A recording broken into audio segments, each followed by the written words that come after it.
Bonjour frères et sœurs, je suis très heureux de vous retrouver ce matin dans un contexte inhabituel puisque avec le pasteur Lolo Niasunu et notre interprète, nous sommes les envoyés de l'AEP et de l'ASEP en mission en Arménie. C'est donc de Yerevan, la capitale, que je vous adresse ces quelques mots. Vous avez été peut-être intrigué par le titre de ma vidéo, le quartier de la grande malchance. En fait, c'est ainsi que l'on a nommé un quartier, un secteur de la capitale en arménien, Tchahbar, la grande malchance. Le quartier de la grande malchance.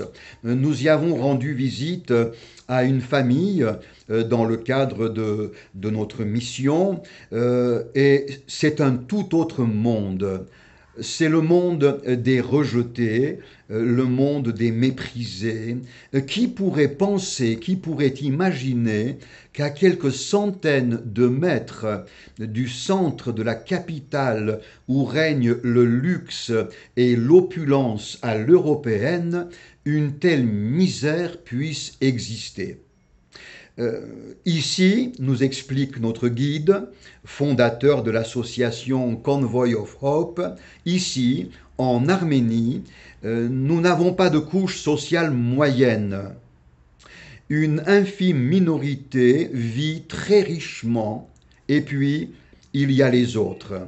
Il y a tout le restant de la population qui essaye de survivre. Imaginez, chers amis, une piste cabossée, pierreuse, poussiéreuse, accidentée. Nous évoluons péniblement sur ce sentier jusqu'au domicile de ces chers amis. Nous approchons d'une masure vétuste où vivent 3 générations, les grands-parents, leurs 3 enfants mariés et leurs 7 petits-enfants. Ils sont des chrétiens nés de nouveau. La grand-mère porte le prénom de Harev, ce qui signifie soleil. Son visage resplendit en effet de la joie du salut et de la douceur de Christ. Quel contraste avec le contexte dans lequel il séjourne. Un quartier malfamé, un quartier de violence, de délinquance, et voici une famille rayonne de la lumière de Jésus-Christ au sein d'une population livrée à elle-même. Alors, rapidement, tout ce petit monde se rassemble dans le séjour. Ils sont paisibles, propres, souriants. Les petits-enfants nous chantent 2 cantiques. Nous les encourageons, nous prions avec eux. Nous apportons dans un geste fraternel une aide financière de votre part.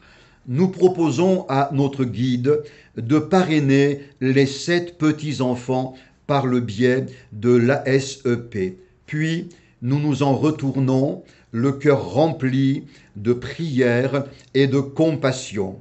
Eh bien, vous avez là un petit aperçu du travail que l'AEP et l'ASEP mènent au profit et au secours des déshérités. Ils sont si nombreux en Arménie à vivre dans cette situation de détresse, à vivre dans la vallée, dans le quartier de la grande malchance. Nous estimons que 3000 enfants vivent dans des familles en détresse, extrême pauvreté, privation du père ou d'un ou plusieurs fils morts à la guerre. L'ASEP en parraine moins de 150. Imaginons le travail et le besoin qui se présentent à nous. Prions pour eux, prions pour l'Arménie, la terre où Noé et les siens ont posé les pieds au sortir de l'arche. Prions pour le peuple arménien, très tôt évangélisé par deux des 12 apôtres, Thaddée et Barthélemy, dès les années 40 de notre ère. Le peuple arménien qui est devenu la première nation à avoir embrassé l'évangile de Jésus-Christ comme foi nationale, c'était en 301 de notre ère. Le Dieu qui a transformé le pays de Canaan, pays de la malédiction, en pays où coule le lait et le miel, peut aussi changer le pays de la grande malchance en pays où abonde la grâce et l'espérance. David, dans son fameux psaume 23, nous parle de la vallée de l'ombre de la mort. Lui, brebis fidèle de l'Éternel, divin berger, traversera souvent la vallée de l'ombre de la mort, sans toutefois craindre le moindre mal, puisque la présence de son Dieu était pour lui une garantie infaillible. La Bible dit que les croyants qui traversent la vallée des larmes la transforment en un lieu d'allégresse.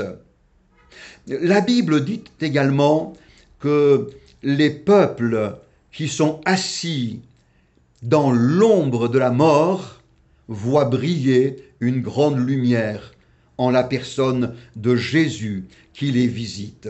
Alors, la vallée de la grande malchance, elle se trouve en Arménie, elle se trouve également dans bien des lieux sur toute la terre. Elle existe aussi en France. C'est peut-être le contexte dans lequel Dieu t'a placé au milieu de collègues, de fréquentations, de connaissances qui vivent dans la souffrance, la misère, l'ignorance de Dieu, l'ignorance du Sauveur. Eh bien Dieu, mon frère, ma sœur, t'a placé là, au milieu de ce contexte de grande misère, afin qu'à travers ta vie, ton témoignage, ta foi fraîche et vivante, tu puisses être en bénédiction pour ton entourage. Que le Seigneur nous bénisse en Arménie, en France et par toute la terre avant le prochain retour du Seigneur Jésus. Le Seigneur veut t'utiliser comme une lumière brillante avec force au sein de la détresse contemporaine. Que Dieu nous bénisse ensemble. À bientôt.